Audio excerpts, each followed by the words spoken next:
पात्र उलोवपाचो बट जे उलयतालो म्हाका दिसता ड्युरींग असेंब्ली सेशन आमी रावताले रवी नायक कितें सांगता आनी आयकपाक जायत पाटी केन्ना आमी कितें क्वेश्चन घाताले I personally to wait for Ravi Nayak to listen because एक पद्दत जे आसली डेली कामाय जाताली आनी म्हाका दिसता एक बरे भाशेन सगळें खुशाल करतालो आनी एक म्हाका दिसता म्हाका उगडास येता बाबा रवी नायक म्हणटालो घेर जातली उदका लागून जायत जाणांनी फोकाण केल्लें बाब रवी नायकान म्हणलें जेन्ना उदका लागून घेर जातली म्हणून आमी तो भायल्या गांव देशांत दिवपाक जाय बट मागीर तेच फाटल्यान जायत जाणांनी म्हणलें बरें उदका लागून घेर जातली म्हणून दिस वॉज द थिंग्स लायक लोक तेन्ना फोकाण करतालो बट मागीर जायत जाणांनी विचार केले उतराचेर म्हाका रवी नायक बाब आमगेलो एक बारीक लोकां समाज भंडारी समाजो नेता आनी जे तेणें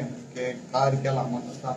तेगे केन्नाय विसरपाक जावपा ना आनी हांव मागता तेगे फामले पीक आनी भुरग्यांकूय गोटाय मेळची म्हूण आनी ते वचम्याक स्वर्गीचे सूख मेळची म्हूण. तुम्ही पळयतात गोंयकारपण गोंयकारांचो गोंयकारा खातीर.